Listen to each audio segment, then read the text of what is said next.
أعوذ بالله السميع العليم من الشيطان الرجيم. بسم الله الرحمن الرحيم. واعلموا أنما غنمتم من شيء فأن لله خمسه وللرسول ولذي القربى واليتامى والمساكين وابن السبيل إن كنتم آمنتم بالله وما أنزلنا على عبدنا يوم الفرقان يوم التقى الجمعان والله على كل شيء قدير. إذ أنتم بالعدوة الدنيا وهم بالعدوة القصوى والركب أسفل منكم ولو تواعدتم لاختلفتم في الميعاد ولكن ليقضي الله أمرا كان مفعولا ليهلك من هلك عن بينة ويحيى من حي عن بينة وإن الله لسميع عليم. إذ يريكهم الله في منامك قليلا ولو أراكهم كثيرا لفشلتم ولتنازعتم في الأمر ولكن الله سلم إنه عليم بذات الصدور. وإذ يريكموهم إذ التقيتم في أعينكم قليلا ويقللكم في أعينهم ليقضي الله أمرا كان مفعولا وإلى الله ترجع الأمور. يا أيها الذين آمنوا إذا لقيتم فئة فاثبتوا واذكروا الله كثيرا لعلكم تفلحون وأطيعوا الله ورسوله ولا تنازعوا فتفشلوا وتذهب ريحكم واصبروا إن الله مع الصابرين. ولا تكونوا كالذين خرجوا من ديارهم بطرا ورئاء الناس ويصدون عن سبيل الله والله بما يعملون محيط.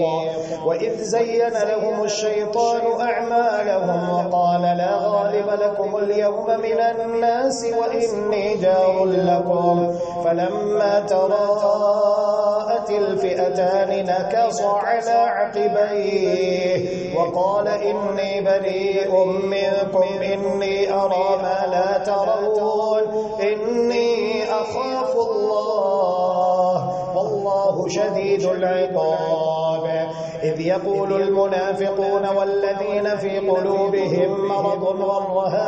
هؤلاء دينهم ومن يتوكل على الله فإن الله عزيز حكيم. ولو ترى إذ يتوفى الذين كفروا الملائكة يضربون وجوههم وأدبارهم وذوقوا عذاب الحريق ذلك بما قدمت أيديكم وأن الله ليس بظلام للعبيد. كدأب آل فرعون والذين من قبلهم كفروا بآيات الله فأخذهم الله بذنوبهم إن الله قوي شديد العقاب. ذلك بأن الله لم يكن مغيرا نعمة أنعمها على قوم حتى يغيروا ما بأنفسهم وأن الله سميع عليم. كدأب آل فرعون والذين من قبلهم كذبوا بآيات ربهم فأهلكناهم بذنوبهم وأغرقنا آل فرعون وكل كانوا ظالمين. إن شر الدواب عند الله الذين كفروا فهم لا يؤمنون الذين عاهدت منهم ثم ينقضون عهدهم في كل مرة وهم لا يتقون. فإما تثقفنهم في الحرب فشدد بهم من خلفهم لعلهم يذكرون وإما تخافن من قوم خيانة فانبذ إليهم على سواء إن الله لا يحب الخائنين.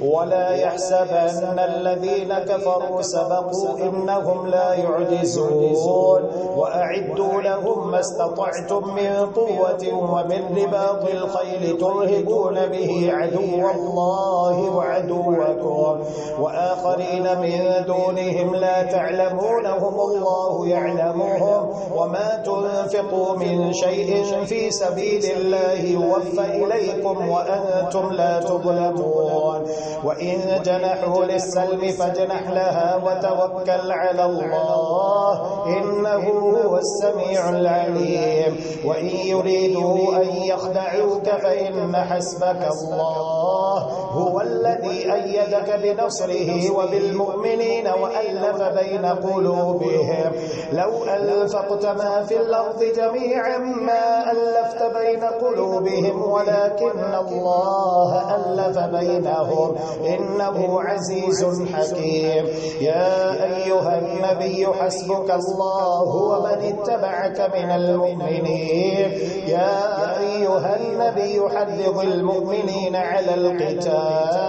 إن يكن منكم 20 صابرون يغلبوا 200 وإن يكن منكم 100 يغلبوا 1000 من الذين كفروا بأنهم قوم لا يفقهون الآن خفف الله عنكم وعلم أن فيكم ضعفا فإن يكن منكم 100 صابرة يغلبوا 200 وإن يكن منكم 1000 يغلبوا 2000 بإذن الله والله مع الصابرين ما كان لنبي أن يكون له أسرى حتى يثخن في الأرض تريدون عرض الدنيا والله يريد الآخرة والله عزيز حكيم لولا كتاب من الله سبق لمسكم فيما أخذتم عذاب عظيم فكلوا مما غنمتم حلالا طيبا واتقوا الله إن الله غفور رحيم يا أيها النبي قل لمن في أيديكم من الأسرى إن يعلم الله في قلوبكم خيرا يؤتكم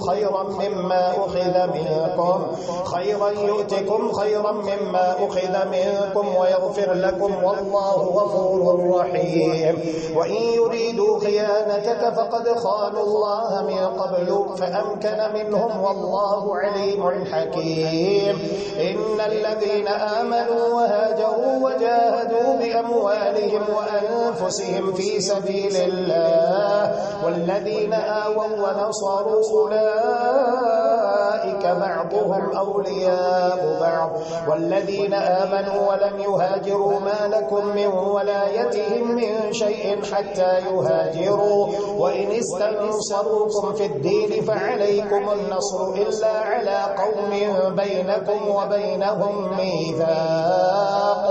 والله بما تعملون بصير والذين كفروا بعضهم أولياء بعض إلا تفعلوه تكن فتنة في الأرض وفساد كبير والذين آمنوا وهاجروا وجاهدوا في سبيل الله والذين آووا ونصروا أولئك هم المؤمنون حقا لهم مغفرة ورزق كريم والذين آمنوا من بعد وهاجروا وجاهدوا معكم فأولئك منكم وأولو الأرحام بعضهم مولى ببعض في كتاب الله إن الله بكل شيء عليم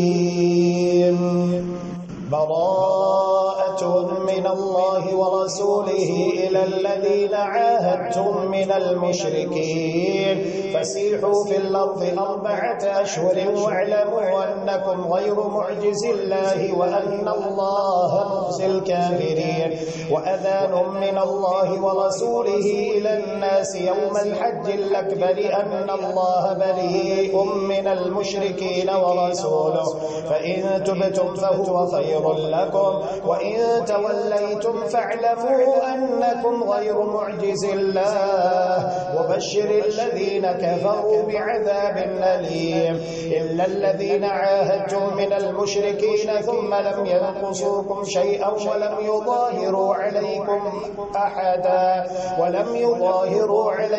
أحدا فأتموا إليهم عهدهم إلى مدتهم إن الله يحب المتقين فإذا انسلخ الأشهر الحرم فاقتلوا المشركين حيث وجدتموهم وخذوهم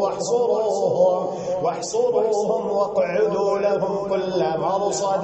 فإن تابوا وأقاموا الصلاة وآتوا الزكاة فخلوا سبيلهم إن الله غفور رحيم وإن أحد من المشركين استجارك فأجره حتى يسمع كلام الله ثم أبلغه مأمنه ذلك بأنهم قوم لا يعلمون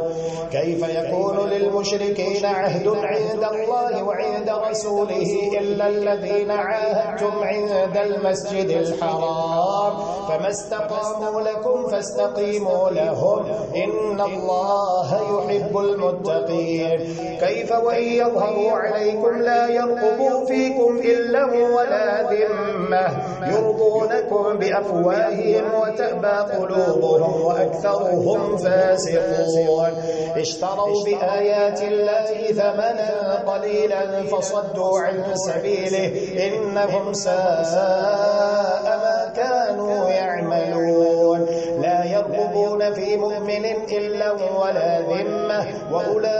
وأولئك هم المعتدون فإن تابوا وأقاموا الصلاة وآتوا الزكاة فإخوانكم في الدين ونفصل الآيات لقوم يعلمون وإن نكثوا أيمانهم من بعد عهدهم وطعنوا في دينكم فقاتلوا أئمة الكفر إنهم لا أيمان لهم لعلهم ينتهون ألا تقاتلون قوما نكثوا أيمانهم وهموا بإخراج الرسول وهم بدؤوكم أول مرة أتخشونهم فالله أحق أن تخشوه إن كنتم مؤمنين قاتلوهم يعذبهم الله بأيديكم ويخزهم وينصركم عليهم ويشفي صدور قوم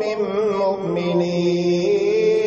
ويذهب غيظ قلوبهم ويتوب الله على من يشاء والله عليم حكيم أم حسبتم أن تتركوا ولما يعلم الله الذين جاهدوا منكم ولم يتخذوا من دون الله ولا رسوله ولا المؤمنين وليجا والله خبير بما تعملون ما كان للمشركين أن يعمروا مساجد الله شاهدين على أنفسهم بالكفر أولئك حبطت أعمالهم وفي النار هم خالدون إنما يعمر مساجد الله من آمن بالله واليوم الآخر وأقام الصلاة وآتى الزكاة ولم يخش إلا الله فعسى أولئك أن يكونوا من المهتدين أجعلتم سقاية الحاج وعمارة المسجد الحرام كمن آمن بالله واليوم الآخر وجاهد في سبيل الله لا يستوون عند الله والله لا يهدي القوم الظالمين الذين آمنوا وهاجروا وجاهدوا في سبيل الله بأموالهم وأنفسهم أعظم درجة عند الله وأولئك هم الفائزون يبشرهم ربهم برحمة منه ورضوان وجنات لهم فيها نعيم مقيم خالدين فيها أبدا إن الله عنده أجر عظيم يا أيها الذين آمنوا لا تتخذوا آباءكم وإخوانكم أولياء إن استحبوا الكفر على الإيمان ومن يتولهم منكم فأولئك هم الظالمون قل إن كان آباؤكم وأبناؤكم وإخوانكم وأزواجكم وعشيرتكم وأموال اقترفتموها وتجارة تخشون كسادها ومساكن ترضونها أحب إليكم من الله ورسوله وجهاد في سبيله فتربصوا حتى يأتي الله بأمره والله لا يهدي القوم الفاسقين لقد نصركم الله في مواطن كثيرة ويوم حنين إذ أعجبتكم كثرتكم فلم تغن عنكم شيئا وضاقت عليكم الأرض بما رحبت ثم وليتم مدبرين ثم أنزل الله سكينته على رسوله وعلى المؤمنين وأنزل جنودا لم تروها وعذب الذين كفروا وذلك جزاء الكافرين ثم يتوب الله من بعد ذلك على من يشاء والله غفور رحيم يا أيها الذين آمنوا إنما المشركون نجس فلا يقربوا المسجد الحرام بعد عامهم هذا وإن خفتم عيلة فسوف يغنيكم الله من فضله إن شاء إن الله عليم حكيم قاتلوا الذين لا يؤمنون بالله ولا باليوم الآخر ولا يحرمون ما حرم الله ورسوله ولا يدينون دين الحق من الذين أوتوا الكتاب حتى يعطوا الجزية عن يد وهم صاغرون وقالت اليهود عزير ابن الله وقالت النصارى المسيح ابن الله ذلك قولهم بأفواههم يضاهئون قول الذين كفروا من قبل قاتلهم الله أنى يؤفكون اتخذوا أحبارهم ورهبانهم أربابا من دون الله والمسيح ابن مريم وما أمروا إلا ليعبدوا إلها واحدا لا إله إلا هو سبحانه عما يشركون يريدون أن يطفئوا نور الله بأفواههم ويأبى الله إلا أن يتم نوره ولو كره الكافرون هو الذي أرسل رسوله بالهدى ودين الحق ليظهره على الدين كله ولو كره المشركون يا أيها الذين آمنوا إن كثيرا من الأحبار والرهبان لا يأكلون أموال الناس بالباطل ويصدون عن سبيل الله والذين يكنزون الذهب والفضة ولا ينفقونها في سبيل الله فبشرهم بعذاب أليم يوم يحمى عليها في نار جهنم فتكوى بها جباههم وجنوبهم وظهورهم هذا ما كنزتم لأنفسكم فذوقوا ما كنتم تكنزون إن عدة الشهور عند الله 12 شهرا في كتاب الله يوم خلق السماوات والأرض منها 4 حرم ذلك الدين القيم فلا تظلموا فيهن أنفسكم وقاتلوا المشركين كافة كما يقاتلونكم كافة واعلموا أن الله مع المتقين إنما النسيء زيادة في الكفر يضل به الذين كفروا يحلونه عاما ويحرمونه عاما ليواطئوا عدة ما حرم الله فيحلوا ما حرم الله زين لهم سوء أعمالهم والله لا يهدي القوم القوم الكافرين. يا أيها الذين آمنوا ما لكم إذا قيل لكم انفروا في سبيل الله اثاقلتم إلى الأرض أرضيتم بالحياة الدنيا من الآخرة فما متاع الحياة الدنيا في الآخرة إلا قليل. إلا تنفروا يعذبكم عذابا أليما ويستبدل قوما غيركم ولا تضروه شيئا والله على كل شيء قدير. إلا تنصروه فقد نصره الله إذ أخرجه الذين كفروا ثاني اثنين إذ هما في الغار إذ يقول لصاحبه لا تحزن إن الله معنا لا تحزن إن الله معنا فأنزل الله سكينته عليه وأيده بجنود لم تروها وجعل كلمة الذين كفروا السفلى وكلمة الله هي العليا والله عزيز حكيم. انفروا خفافا وثقالا وجاهدوا بأموالكم وأنفسكم في سبيل الله ذلكم خير لكم إن كنتم تعلمون. لو كان عرضا قريبا وسفرا قاصدا لاتبعوك ولكن بعدت عليهم الشقة وسيحلفون بالله لو استطعنا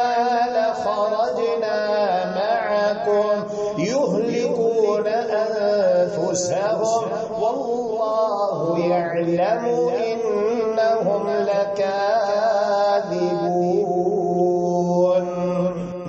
عفى الله عنك لما أذنت لهم حتى يتبين لك الذين صدقوا وتعلم الكاذبين. لا يستأذنك الذين يؤمنون بالله واليوم الآخر أن يجاهدوا بأموالهم وأنفسهم والله عليم بالمتقين. إنما يستأذنك الذين لا يؤمنون بالله واليوم الآخر وارتابت قلوبهم فهم في ريبهم يترددون. ولو أرادوا الخروج أعدوا له عدة ولكن كره الله بعاثهم فثبطهم وقيل اقعدوا مع القاعدين. لو خرجوا فيكم ما زادوكم إلا خبالا ولأوضعوا خلالكم يبغونكم الفتنة وفيكم سماعون لهم والله عليم بالظالمين. لقد ابتغوا الفتنة من قبل وقلبوا لك الأمور حتى جاء الحق وظهر أمر الله وهم كارهون.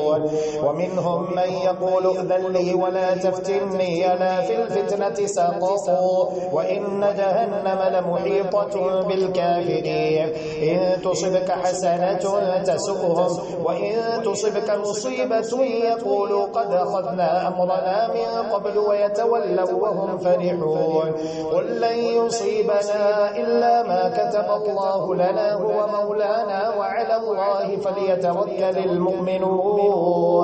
قل أنفقوا طوعا أو كرها لن يتقبل منكم إنكم كنتم قوما فاسقين. وما منعهم أن تقبل منهم نفقاتهم إلا أنهم كفروا بالله وبرسوله ولا يأتون الصلاة إلا وهم كسالى ولا ينفقون إلا وهم كارهون. فلا تعجبك أموالهم ولا أولادهم إنما يريد الله ليعذبهم بها في الحياة الدنيا وتزهق أنفسهم وهم كافرون. ويحلفون بالله إنهم لمنكم وما هم منكم ولكنهم قوم يفرقون. لو يجدون ملجأ أو مغارات أو مدخلا لولوا إليه وهم يجمعون. ومنهم من يلمزك بالصدقات فإن أعطوا منها رضوا وإن لم يعطوا منها إذا هم يسخطون. ولو أنهم رضوا ما آتاهم الله ورسوله وقالوا حسبنا الله سيؤتينا الله من فضله ورسوله إنا إلى الله راغبون. إن إنما الصدقات للفقراء والمساكين والعاملين عليها والمؤلفة قلوبهم وفي الرقاب والغارمين وفي سبيل الله وابن السبيل فريضة من الله والله عليم حكيم. ومنهم الذين يؤذون النبي ويقولون هو أذن قل أذن خير لكم يؤمن بالله ويؤمن للمؤمنين ورحمة للذين آمنوا منكم والذين يؤذون رسول الله لهم عذاب أليم. يحلفون بالله لكم ليرضوكم والله ورسوله أحق أن يرضوه إن كانوا مؤمنين. ألم يعلموا أنه من يحادد الله ورسوله فأن له نار جهنم خالدا فيها ذلك الخزي العظيم. يحذر المنافقون أن تنزل عليهم سورة تنبئهم بما في قلوبهم قل استهزئوا إن الله مخرج ما تحذرون ولئن سألتهم ليقولن إنما كنا نخوض ونلعب قل أبالله وآياته ورسوله كنتم تستهزئون لا تعتذروا قد كفرتم بعد إيمانكم إن نعف عن طائفة منكم نعذب طائفة بأنهم كانوا مجرمين. المنافقون والمنافقات بعضهم من بعض يأمرون بالمنكر وينهون عن المعروف ويقبضون أيديهم نسوا الله فنسيهم إن المنافقين هم الفاسقون. وعد الله المنافقين والمنافقات والكفار نار جهنم خالدين فيها هي حسبهم ولعنهم الله ولهم عذاب مقيم. كالذين من قبلكم كانوا أشد منكم قوة وأكثر أموالا وأولادا فاستمتعوا بخلاقهم فاستمتعتم بخلاقكم كما استمتع الذين من قبلكم بخلاقهم وخضتم كالذي خاضوا أولئك حبطت أعمالهم في الدنيا والآخرة وأولئك هم الخاسرون. ألم يأتهم نبأ الذين من قبلهم قوم نوح وعاد وثمود وقوم إبراهيم وأصحاب مدين والمؤتفكات أتتهم رسلهم بالبينات فما كان الله ليظلمهم ولكن كانوا أنفسهم يظلمون. والمؤمنون والمؤمنات بعضهم أولياء بعض يأمرون بالمعروف وينهون عن المنكر ويقيمون الصلاة ويؤتون الزكاة ويطيعون الله ورسوله أولئك سيرحمهم الله إن الله عزيز حكيم. وعد الله المؤمنين والمؤمنات جنات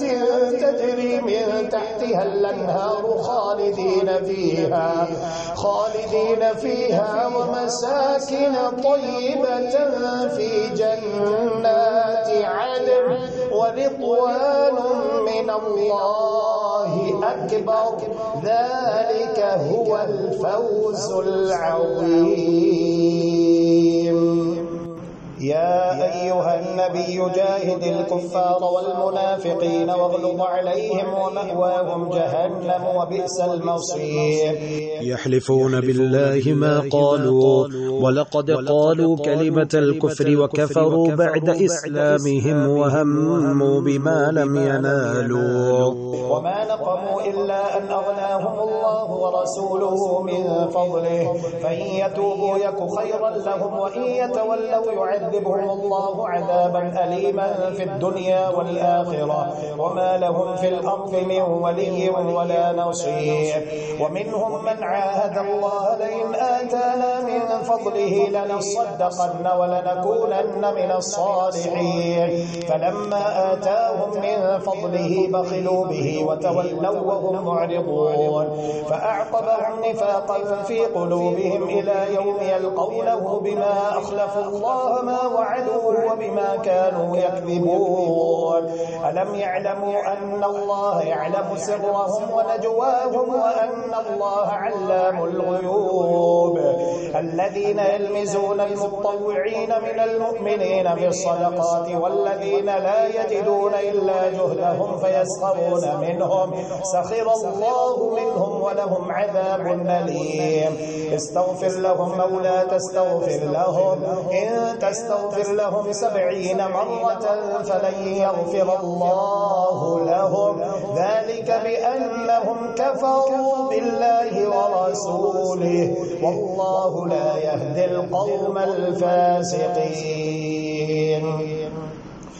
فرح المخلفون بمقعدهم خلاف رسول الله وكرهوا أن يجاهدوا بأموالهم وأنفسهم في سبيل الله وقالوا لا تنفروا في الحر قل نار جهنم أشد حرا لو كانوا يفقهون فليضحكوا قليلا وليبكوا كثيرا جزاء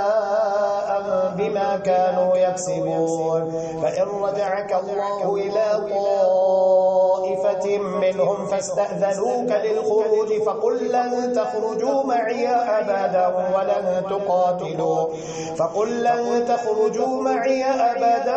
ولن تقاتلوا معي عدوا إنكم رضيتم بالقعود أول مرة فاقعدوا مع الخالفين ولا تصل على أحد منهم مات أبدا ولا تقم على قبره إنهم كفروا بالله ورسوله وماتوا وهم فاسقون ولا تعجبك أموالهم وأولادهم إنما يريد الله أن يعذبهم بها في الدنيا وتزهق أنفسهم وهم كافرون وإذا أنزلت سورة أن آمنوا بالله وجاهدوا مع رسوله استأذنك أولو الطول منهم وقالوا ذرنا نكن مع القاعدين رضوا بأن يكونوا مع الخوالف وطبع على قلوبهم فهم لا يفقهون لكن الرسول والذين آمنوا معه جاهدوا بأموالهم وأنفسهم وأولئك لهم الخيرات وأولئك هم المفلحون أعد الله لهم جنات تجري من تحتها الأنهار خالدين فيها ذلك الفوز العظيم وجاء المعذرون من الأعراب ليؤذن لهم وقعد الذين كذبوا الله ورسوله سيصيب الذين كفروا منهم عذاب أليم ليس على الضعفاء ولا على المرضى ولا على الذين لا يجدون ما ينفقون حرج إذا نصحوا لله ورسوله ما على المحسنين من سبيل والله غفور رحيم ولا على الذين إذا ما أتوك لتحملهم قلت لا أجد ما أحملكم عليه تولوا وأعينهم تفيض من الدمع حزنا ألا يجدوا ما ينفقون إنما السبيل على الذين يستأذنونك وهم أغنياء رضوا بأن يكونوا مع الخوالف اللهم إنك عفو تحب العفو فاعف عنا اللهم إنك عفو تحب العفو فاعف عنا إلهنا فاعف عنا يا كريم